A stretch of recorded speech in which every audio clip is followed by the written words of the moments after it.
আসসালামু আলাইকুম। চোখের তলার কালো দাগ, মুখে ব্রণের দাগ, এছাড়াও গরমে ত্বকের বেহাল দশা দূর করতে কিছুতেই আমরা ভরসা করতে পারি না।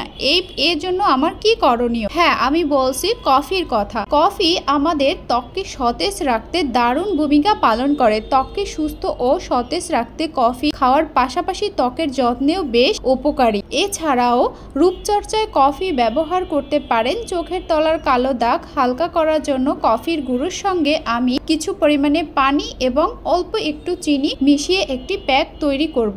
এই চিনি এবং পানি দিলে কফিটা সুন্দর করে গলে যাবে। গলে গিয়ে এটা একটা প্যাক তৈরি হবে। কফি আমাদের স্কিনের জন্য খুবই ভালো এবং উপকারী। এর সাথে আমি কিছু পরিমাণে দিয়ে দিব হলুদের গুঁড়ো। প্রাচীনকাল ধরে হলুদ পিগমেন্টেশন কমাতে সাহায্য করে। সর্বোত্তম ফলাফলের জন্য হলুদের গুঁড়ো মিশিয়ে একটি পেস্ট তৈরি করা যায়। এছাড়াও আমরা হলুদ মেলানিন উৎপাদনকে বাধা দেয়, যা হাইপার পিগমেন্টেশনের জন্য দায়ী হয়ে থাকে। তাই আমরা হলুদ গুঁড়ো অবশ্যই দিতে ভুলব না। হলুদ গুঁড়ো দিলে স্কিনের খুব ভালো একটি কাজ করে। এই উপাদানটি আমাদের অবশ্যই দিতে হবে।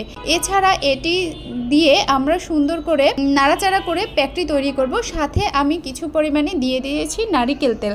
নারিকেল তেলে থাকে ফ্যাটি অ্যাসিড, যা ত্বককে নরম করে ধরে রাখতে সাহায্য করে। অন্যদিকে কফি ত্বকের অতিরিক্ত তেল শুষে নেয়। ফলে এই দুটি উপাদানই একসঙ্গে ব্যবহার করলে কোমল এবং দীপ্তিময় হয়ে উঠবে আপনার ত্বক। এটি 15 মিনিট ধরে মুখে ম্যাসাজ করতে হবে। সপ্তাহে 2 থেকে 3 দিন ব্যবহার করতে পারেন। এছাড়াও প্যাকটি তৈরি করে আপনি সপ্তাহখানিকের মতো ফ্রিজে রেখে দিতে পারেন। এটি আপনার ত্বককে কোমল, মসৃণ, সতেজ রাখবে। এছাড়াও চোখের নিচের কালো দাগ দূর